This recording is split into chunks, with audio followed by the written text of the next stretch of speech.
Nos hacemos mayores, episodio 81.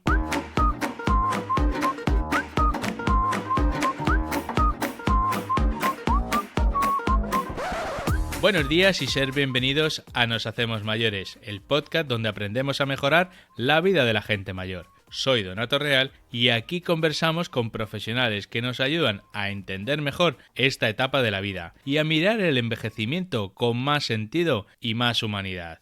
Hoy os quiero felicitar el 2026 a todos vosotros, a los oyentes de este podcast. Y empezamos el año con una entrevista muy especial, con doble valor. Primero, porque hablamos con una persona mayor con una vida llena de experiencia. Y segundo, porque es uno de los grandes referentes de la geriatría en España. Hablamos del doctor José Manuel Ribera, y con él viajaremos a la historia reciente de la medicina española. Ribera nos recuerda que los mayores eran personas a las que se les hacía poco caso, y eso le atrajo, y quiso dedicarse a ellos. Fue uno de los primeros especialistas en geriatría hospitalaria y el primer catedrático geriatra en España. Hoy sigue defendiendo que cuidar y comprender a las personas mayores no es solo cuestión de medicina, sino también de ética y social. Cuando comenzó su carrera, la geriatría ni siquiera se enseñaba en la universidad. Tuvo que explicar a cada hospital qué era esta especialidad. Su empeño ayudó a crear unidades pioneras y hoy más de 100 hospitales en toda España cuentan con estos servicios de geriatría. Ribera nos recuerda un dato que impresiona. En 1984, los mayores de 65 años eran solo el 7% de la población. Hoy superan el 20% y, como él dice, el reto no está solo en vivir más, sino vivir mejor. La geriatría enseña a vivir con dignidad y calidad, no solo con longevidad. Tiene más de 50 libros publicados y hablaremos sobre su último, el titulado A su edad, ¿qué querrá?, que aborda el tema del edadismo, una forma de discriminación que a veces no la notamos, pero que sufren los mayores. Hoy, con más de 80 años, el doctor Ribera sigue enseñándonos, escribiendo y dándonos ejemplo, porque para él, envejecer es seguir influyendo. Antes de escuchar la entrevista, te invito a suscribirte al podcast en la plataforma que nos estés escuchando y dejarnos una reseña de 5 estrellas si el episodio te ha gustado. Y si te interesan las personas mayores, en las notas del programa te dejo el enlace para que te suscribas a la newsletter de Nos Hacemos Mayores, donde cada mes comparto las cosas interesantes y útiles que han pasado por mis manos. Ahora sí, sin más, vamos con la entrevista.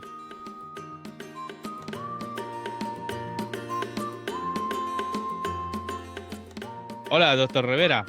Buenos días. Buenos días. Encantado de estar aquí. Un placer para nosotros que puedas atendernos al podcast de Nos Hacemos Mayores. Y la verdad que conocí de usted a través de su último libro, que ahora hablaremos de él. Pero para poner un poquito en situación a los oyentes, nos gustaría saber quién es José Manuel Ribera, doctor Ribera, y cómo en aquella época que tú empezaste a estudiar medicina y cómo evolucionaste a la geriatría. Pues no, yo empecé a estudiar medicina en el año 58, cuando acabé el bachillerato. Las razones últimas no las sé 100%. Supongo que el hecho de que mi padre fuera médico, que había fallecido hacía poco tiempo, pues influyó. Y luego era una carrera que a mí me gustaba. Yo pensé inicialmente hacerme arquitecto, pero yo dibujo muy mal, las matemáticas se me daban bien, pero el dibujar, y para ser arquitecto me dijeron que había que ser poco menos que un artista con el dibujo. Entonces lo de medicina me pareció muy bien. Hice medicina, cuando acabé la carrera tenía claro que quería hacer una especialidad clínica. Entré en el campo de la cardiología. De hecho, tengo el título de cardiólogo y el de internista de aquella época. Lo de ser cardiólogo me gustaba, pero pasaba una cosa parecida con lo de la arquitectura. En aquella época se empezaban a hacer cateterismos. Vale. Y yo, además de no saber dibujar, soy poco hábil con el uso de los instrumentos manuales. Yo no sé arreglar un enchufe ni cambiar una bombilla casi. Vale. Entonces, meter una sonda por una arteria o por una vena, llegar al corazón, traficar por allí, me resultaba muy complicado. Y la cardiología clínica de lo que sí me consideraba una persona con conocimientos suficientes, en aquella época se quedaba un poco corto. En paralelo, empecé a mí los pacientes mayores, la gente mayor en general, pero los pacientes mayores siempre me han atraído. Me ha parecido que eran personas a las que se les hacía muy poco caso, se las trataba muy mal y me parecía un campo atractivo. Yo empecé a conocer a algunos compañeros geriatras, estaba muy poco desarrollada la geriatría, por ahí había otro campo posible de avanzar que también me atraía. Y a primeros de los años 80 entré en el campo de la geriatría. No pensé que tuviera especiales dificultades porque yo necesitaba el título, pero para obtener el título yo no iba a hacer el MIR a esas alturas. Había una norma en la legislación de entonces que me facilitaba a mí la posibilidad de obtenerlo. Necesitaba dos cosas, el título y luego que en mi hospital pues admitiesen la creación de un servicio de geriatría, que era algo nuevo, que no había en ningún hospital de primer nivel en España. Funcionaba bien en la Cruz Roja, pero la Cruz Roja de Madrid, Pero la Cruz Roja de Madrid era un hospital importante, pero del sector privado y relativamente limitado, es decir, no tenía todas las especialidades, geriatría funcionaba muy bien. Bueno, pues en el hospital yo llevaba tiempo allí, sabía cómo podía arreglar que crear una unidad primero, luego fue servicio enseguida y me apliqué a ello. Y para obtener el título, pues también no voy a entrar en anécdotas, algunas un poco divertidas, pero en fin, tampoco me costó demasiado obtenerlo. Entonces, así empezó la pediatría del Clinic, que era, como digo, el primer hospital fuera de la Cruz Roja de cierta entidad, porque había cosas mucho más pequeñas en hospitales locales, en otros sitios, pues dependientes de la Diputación o de organismos de este tipo. Y usted veía que iba evolucionando la geriatría, ¿no? Porque antes ni se estudiaba, ni Yo existía. veía que había un campo enorme ahí. Vale. Empezando por lo del estudio, efectivamente no estaba en la carrera. Yo ya entonces era profesor titular de una asignatura que se llamaba Patología General, que era Medicina Interna. Me esforcé mucho por conseguir que entrara en la universidad. A nivel de tercer ciclo, es decir, a nivel del doctorado, sí que en algún sitio, en sitios muy aislados, se enseñaba algo, pero en el pregrado nada. Nos costó muchísimo. A partir de final de los 80 ya hubo una norma que animaba a meter la geriatría en los planes de estudio de medicina. Luego eso se ha ido desarrollando y ha crecido, ha costado mucho. Todavía hay muchas facultades de medicina que no lo tienen. En enfermería sí que lo había, en terapia ocupacional también. Terapia ocupacional es un plan de estudio relativamente reciente. En otros, como trabajo social, no lo había y hasta donde yo sé todavía está muy, muy incipiente allí. Es decir, la entrada a la universidad, no solamente en medicina, sino en otros sitios, era relativamente compleja. Más difícil era la entrada en los hospitales, más difícil todavía, que era lo más inmediato. Yo entré pronto en la junta directiva de la Sociedad de Geriatría y luego en los años 90 fui presidente y antes vicepresidente. De esa época yo recuerdo, y lo cuento en el libro ese, haberme recorrido toda España visitando consejeros de sanidad, ministros de sanidad también, directores de hospitales, gerentes. Yo sabía que lo primero que tenía que hacer al llegar era explicarles lo que era la geriatría, porque no tenía ni idea. Claro. Uno decía, ¿para qué quiero geriatría si me sobran internistas? Pues mire usted, es que no es lo mismo y tal. Bueno, entonces, a partir de los años 90, sobre todo de la primera mitad de los años 90, se establecieron contactos fijos ya con el Ministerio de Sanidad, se fue elaborando doctrina, se publicaron una serie de documentos conjuntos y se empezaron a crear una cosa que se llamaba unidades de cuidados geriátricos, algo así. Hacían bien llamándose unidades porque era uno, había un señor. Pero hubo 14 hospitales que incorporaron la geriatría por esa vía. Bueno, esta gente empezó a trabajar en sus sitios, la cosa empezó a crecer. Buscamos aliados, por ejemplo, los traumatólogos, que operaban cirugía de cadera, pues fracturas de cadera era muy frecuente, era y es, en personas mayores, sobre todo mujeres. Los pacientes con fractura de cadera tienen la fractura, que es lo que le gusta a los traumatólogos, tienen clavos y prótesis, pero además de eso, pues son bronquíticos, o han tenido un infarto, o son diabéticos, o son hipertensos. Todo eso tenía mucha importancia a la hora de valorar el riesgo quirúrgico y la evolución, y todo eso los traumatólogos no lo manejan, No sencillamente. lo estoy viendo, cuando estoy escuchándole, veo que bueno, que ser el primero en crear este servicio de geriatría en un hospital, pues será referente, porque ya eres referente a los demás, ¿no? Porque eres el primero, pero que te has tenido que pelear con mucha gente para Bueno, hacerles entender, ¿no? Que había que sí, hacerlo. sí, yo no soy el primero, es decir, nosotros entramos oficialmente en el año 84, pero la Sociedad Española de Geriatría se creó Ujú. en el año 48, es decir, mucho Vale, antes. vale, Lo que es cierto es que en el ámbito hospitalario, fuera de la Cruz Roja, fuera del vale, Hospital de la Cruz Roja, había prácticamente nada. ¿Eh? vale. Y que buena parte del mérito de que se crease oficialmente la sociedad, no la sociedad, el reconocimiento de la especialidad, que fue en el año 78, corresponde a quienes eran directivos de la sociedad entonces, que eran todos prácticamente gente de la Cruz Roja. O sea, yo no me quiero poner medallas de Vale, cosas que ya existían. Sí que es verdad que fui el primero fuera de ese ámbito y que 10 años después de entrar yo, pues ya había 7 o 8 hospitales que tenían alguna estructura geriátrica, y 20 años después pues podría haber 50, y en este momento hay muchísimos. De tal manera que por ejemplo, hablando de la traumatología que estaba hablando, la ¿eh? ortogeriatría, que es el trabajo conjunto de geriatras y traumatólogos, Vale, tiene un registro donde hay más de 100 hospitales incluidos, y hay comunidades autónomas como Castilla-La Mancha, en Madrid incluso, en Cataluña, donde prácticamente el 100% de los hospitales tienen algún tipo de estructura geriátrica. En otros sitios ha costado mucho más entrar, por ejemplo en el País Vasco o en Andalucía, pero también ahora está reconocida la especialidad allí en su programa organizativo.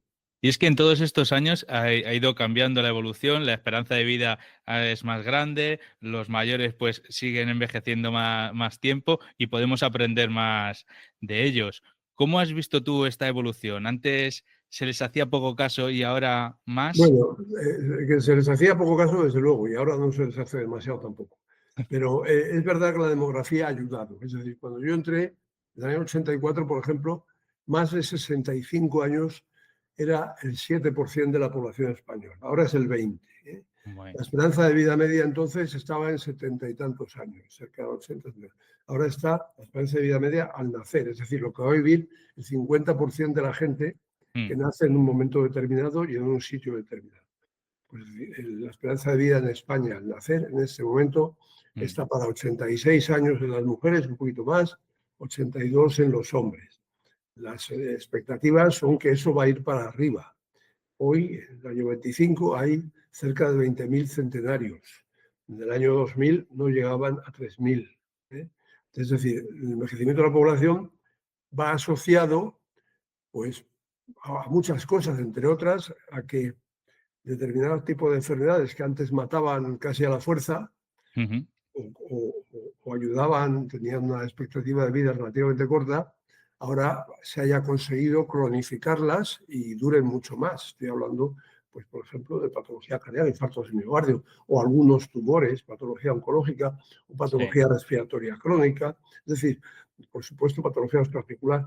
Es decir, hay muchas situaciones que antes vivía uno muy poquito, sobrevivía poco, y ahora se prolonga con limitaciones funcionales a veces importantes, pero se prolonga mucho más y hay que buscar soluciones. Y luego además la geriatría justifica su presencia, su existencia como especialidad en que añade aspectos que otras especialidades no cumplen. Otra frase que oye uno con frecuencia es: yo veo viejos, luego soy geriatra. Pues no, señor. El geriatra sabe que cambia en el curso del envejecimiento y, consecuentemente, actúa en consecuencia. Tiene una metodología específica de valoración de los enfermos y los valora de una manera mucho más amplia, cosa que no hacen otros especialistas. Conoce mejor cosas como el manejo de fármacos en los mayores, los recursos sociales a los que se puede acudir, que es algo que en la población de base de edad es algo muy importante, planificar el seguimiento a largo plazo de los pacientes, tanto los vistos en consultas como sobre todo los que salen de los hospitales. Todos estos son aspectos que, y luego además hay otro aspecto que es mucho más intangible, pero que es real también, que es el respeto a los principios de la bioética. Nosotros somos mucho más cuidadosos en ese terreno con los pacientes de edad avanzada que lo son otros especialistas, no hay que entrar en detalles. Y por otra parte somos muy colaboradores, es decir, colaboramos con los reumatólogos, pero colaboramos también con otros muchos especialistas. En la Sociedad Española de Geriatría hay una sección de cardiogeriatría y otra de oncogeriatría y varias más. Pero, doctor Rivera, ahora mismo un geriatra mayor, aparte de geriatra, ya tiene su experiencia y como mayor también. O sea que es como dar consejos a un padre si no tienes hijos. Pues, oye, ahora es cuando ya tiene mucho más valor todavía. Bueno, no sé si tienes más valor, pero por lo menos es verdad que tienes más conocimiento y eso de la experiencia que se mide muy mal es real. O sea, usted ha sido el primer catedrático, corrígeme, Sí. pero en España, ¿qué le aporta esto de la docencia o le ha aportado? Y también ha escrito muchos libros durante toda su Sí. vida. ¿Qué le aporta lo de la escritura? Bueno, vamos a ver, en lo de la docencia. Yo cuando entré en la geriatría ya era profesor numerario, era profesor Vale. titular. Y unos años después tuve la oportunidad de optar a una cátedra de geriatría que había salido y la saqué. La idea es que eso crezca, es decir, que no haya un catedrático de geriatría, que haya 25 o que haya por lo menos uno en cada facultad de medicina. De momento hay otra persona que está acreditada ya como catedrático, en cuya plaza es previsible que salga enseguida, que es el jefe del servicio de geriatría del Hospital Gregorio Marañón aquí en Madrid. Hay unos cuantos profesores titulares de geriatría que lógicamente van a crecer también y hay bastantes profesores que se llaman de clases prácticas o ayudantes que también lógicamente va a ir aumentando. Es decir, en ese terreno yo creo que el crecimiento es lento porque esas cosas funcionan muy lentamente, pero va a ser imparable. En el otro aspecto que usted me ha preguntado era en el De escritura, el de de la escribir. escritura. Bueno, eso yo lo vi muy claro desde el principio. Es decir, cuando yo entré en este campo, existía la revista española de geriatría, ya hacía ¿Sí? unos cuantos años, tenía un nivel pues modestito, vamos a llamarlo así. No había casi libros, había alguien que había escrito algún texto de geriatría, algunos más completos, otros más incompletos. Había muy poca literatura geriátrica. A mí me pareció que ese era un campo que había que trabajar. Entonces, efectivamente, yo puse en marcha una colección que se llamaba Clínicas Geriátricas, que cada año sacaba un librito colaborativo, no era que lo escribiera yo, dedicado a un tema diferente, y empecé a escribir todo lo que pude. Vamos, no empecé, ya escribía de antes, no de geriatría, pero de otras cosas. Y luego, desde que me he jubilado, sobre todo, la escritura la centro más en aspectos directamente médicos, en aspectos que tienen que ver con la concienciación, qué palabra más horrible, ¿no? Social, con educación ciudadana, con estimulación de participación de las personas mayores, con cuestiones que tienen que ver con eso de la bioética. Mucho tema en relación con el tema de la discriminación por edad, y lo publico en revistas que algunas son de geriatría, específicamente de geriatría. Salió una de las revistas europeas de geriatría, una editorial sobre esos temas, sobre el edadismo precisamente, y también en revistas que directamente no son médicas. Son revistas que van dirigidas pues, a residencias o a personas que trabajan en el mundo sociosanitario, por ejemplo, de esta casa en la que estamos ahora, de Senda, que no es una editorial médica, es una editorial mucho más abierta. Entonces, yo creo que lo de escribir es una buena manera de sembrar, y de que la gente vaya tomando conciencia de cosas que me parece importante tomarlas. Por Dicen, ejemplo, que aprenda a protestar. algunos escritores dicen que es para ordenar sus ideas y dejarlas ahí Eso también. ayuda también. Esto también ayuda. ¿Más de 50 libros puede ser que hayas escrito? Bueno, como autor único no, como autor Bueno, único he escrito, no sé, 10 o 12, y pero de, como editor, es decir, libros coordinados por mí, a veces solo, a veces con otras personas, pues sí, hay más de 50. de todos ellos, el último se titula a su edad, ¿qué querrá? Esta frase, ¿te la has escuchado alguna vez o qué? Muchas, Muchas. muchas, o sea, eso es, el título ese es una forma de luchar contra la discriminación. Es decir, la gente en general y también los profesionales de la salud, incluso a veces gente que, cuyos enfermos básicamente son gente mayor, geriatras o no, y no solo médicos, enfermeros y otras profesiones sanitarias o no sanitarias también, uno va a decir que le pasa eso y le pasa lo otro, entonces el médico de turno o el sanitario de turno le dice eso, bueno hombre, usted ya es muy mayor, a su edad que querrá, o le dice cosas peores, le dice, por ejemplo, bastante bien está usted para los años que tiene, o sea, aguántese, o le Ya. dicen cosas que demuestran ignorancia. Eso es por la edad. Pues mire usted, no es por la edad. Me duele esta rodilla, pero la otra tiene la misma edad y no me duele. Mm. En fin, entonces el título buscaba un poco ser provocativo en ese sentido. A mi mujer no le gustó el título, pero bueno, Y ya. ahí escribes cosas que te han pasado a ti, cosas que has visto a la gente mayor que les ha ocurrido, para abrirnos un poco la idea de qué es edadismo y qué no, por Sí, ejemplo, ¿no? bueno, el libro es un libro recopilatorio, realmente. Escribo ¿Vale? cosas que ya había venido escribiendo a lo largo de 15 años. O sea, Ujú. el original tiene poco en ese sentido. Vale. Original, en el momento en que se escribió, tiene más. Pero original en este momento, muchas de esas cosas ya están dichas, están repetidas. Yo tenía un profesor que decía que estudiar y aprender es la ciencia de repetir. Entonces, a mí no me importa repetir, que la gente no se entera muchas veces. Sí. Les dice las cosas muy claras, pero no se entera, no se quiere enterar o se le olvidan. Entonces, insistir en... Eso ya está en el Nuevo Testamento, ¿no? San Pablo decía, hay que insistir con ocasiones sin ella. Pues eso. Para superar el edadismo, ¿cómo crees que...? Porque a lo mejor hay edadismo inconsciente y edadismo que lo haces adrede, ¿no? Que como tú has dicho, haces una frase ya un poco mal educada y todo, pero hay otro edadismo que eres inconsciente de lo que estás haciendo. Hay mucha falta de conciencia, incluso en las víctimas. Es decir, las personas mayores muchas veces no son conscientes de que se les discrimina. Y se les Ya. discrimina en cualquier orden de vida, ¿eh? Las estafas bancarias, por ejemplo, Mm, han afectado sobre todo a los mayores, pero por citar un ejemplo ajeno a mm. la medicina, pero en medicina, es decir, en cuestiones relativas a la salud, también se les discrimina. Los ejemplos son infinitos. Muchos de ellos están publicados en artículos científicos de la literatura. Entonces, el volver al tema, pues yo creo que es positivo. Tengo una palabra aquí apuntada porque creo que usted la vive o tiene un concepto que deberíamos aprender. El concepto de fragilidad.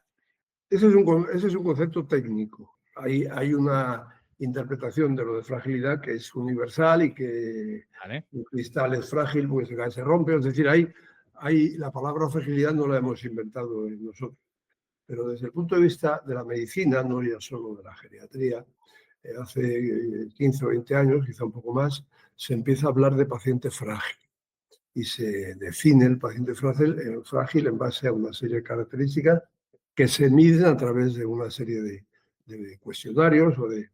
Entonces, ¿eso tiene interés? Pues sí, porque muestra un espectro de la población sobre el que probablemente es más importante intervenir. En términos preventivos, cualquier edad se puede prevenir. Es decir, las personas frágiles se puede intervenir sobre ellas, sobre todo a través de la prevención, y se pueden hacer programas, protocolos, también de moda eso de los protocolos, Mm.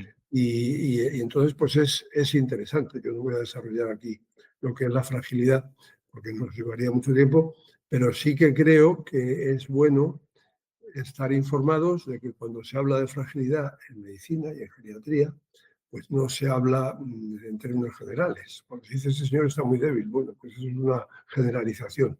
Cuando se dice el señor es frágil, se acota un terreno donde A se le unos puede meter. parámetros.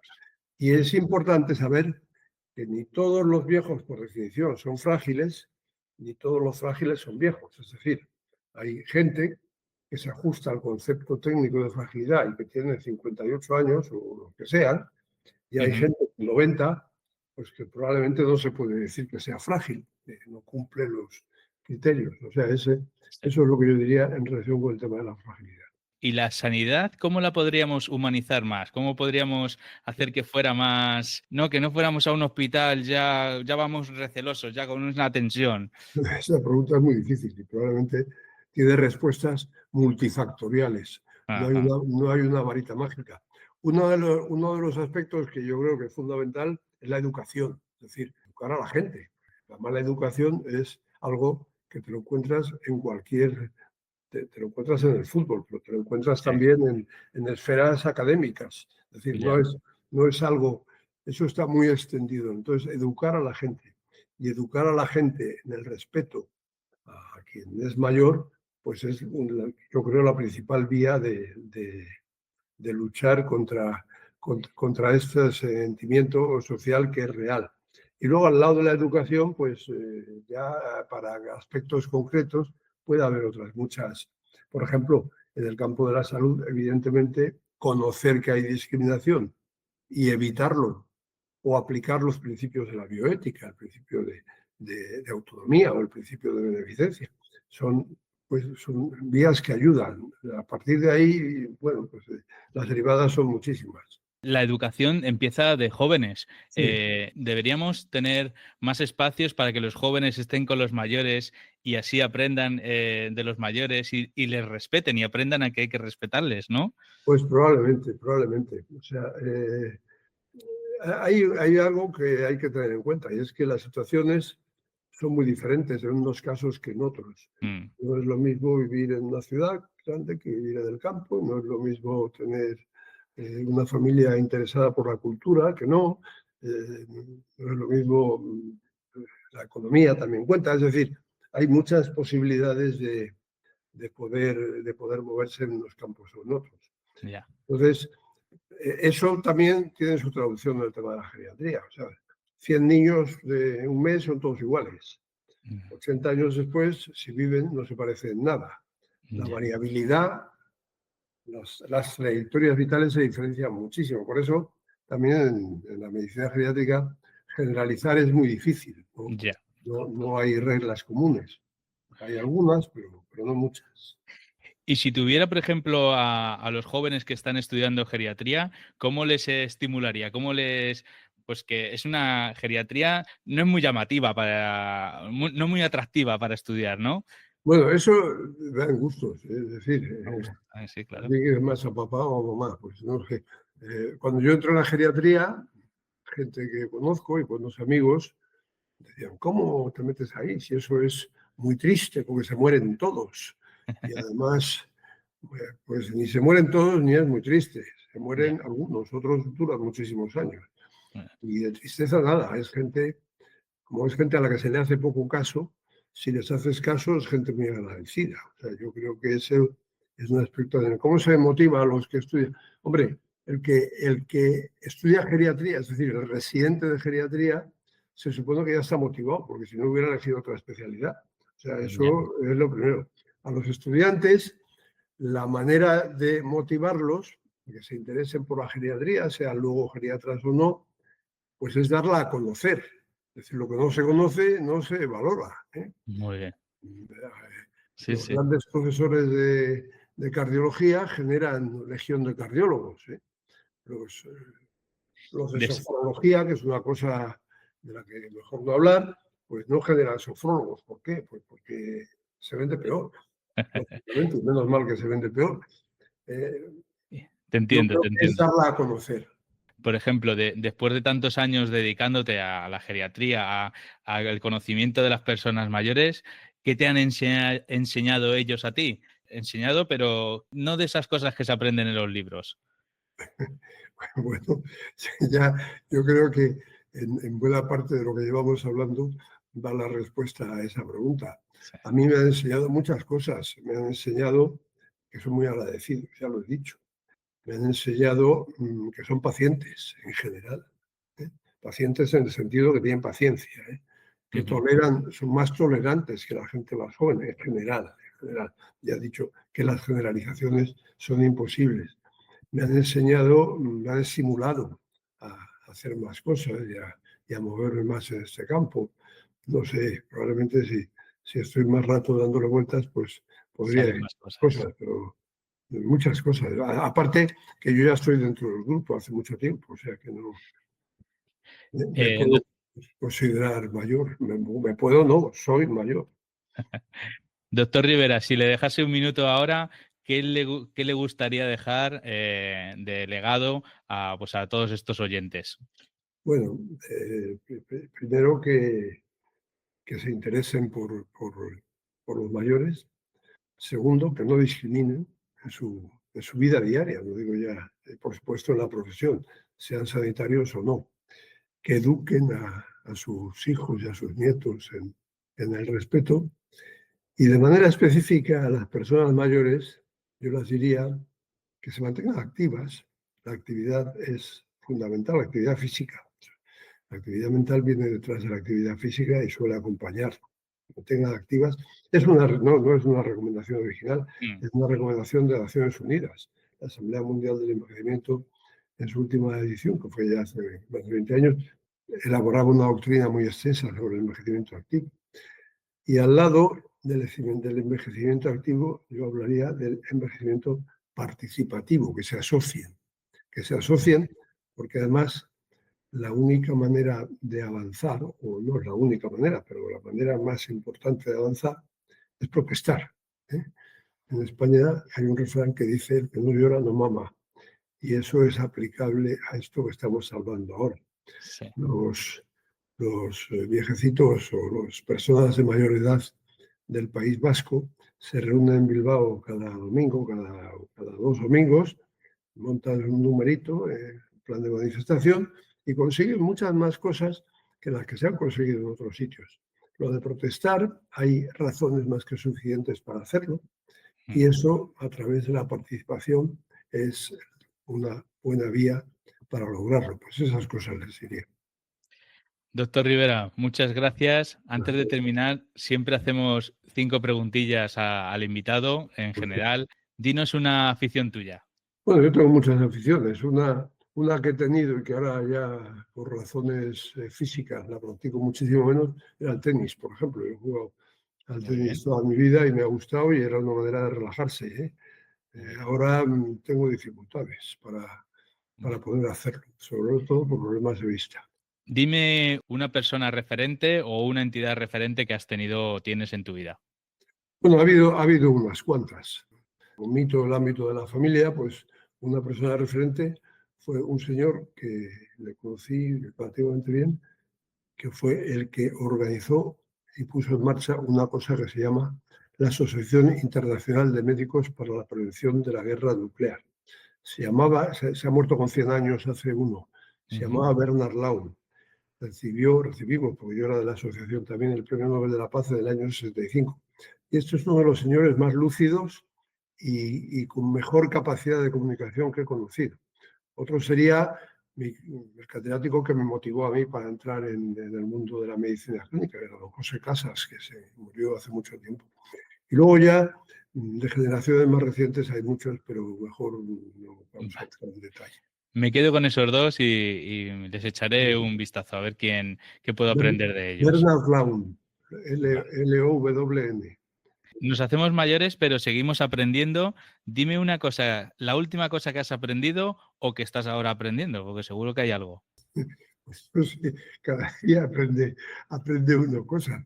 Y normalmente una cosa que es importante, que yo creo que es un buen aprendizaje, es cada vez que conoces a alguien, intentar, iba a decir exprimir, no es la palabra, pero sí sacar adelante lo mejor de esa persona y incorporarlo. Es una buena vía de aprendizaje. Muy bien. Oye, yo aprendo muchísimo de vosotros, ¿eh? De cada uno de vosotros siempre me llevo algo. Muchas Y hay gracias. veces que no paro me tengo que ver otra vez, escuchar otra vez el podcast para ver qué me ha querido decir con esto. Así que yo también lo hago. Muy bien. Pues nada, doctor Nada, Rivera, ha sido un placer muchas gracias. escucharte y bueno, pues desearte lo mejor de la vida y que tengas más visitas por otros podcasts y otros sitios para que podamos también escucharte más, ¿vale? Un abrazo y muchas Un gracias a abrazo. ti. Gracias. Adiós.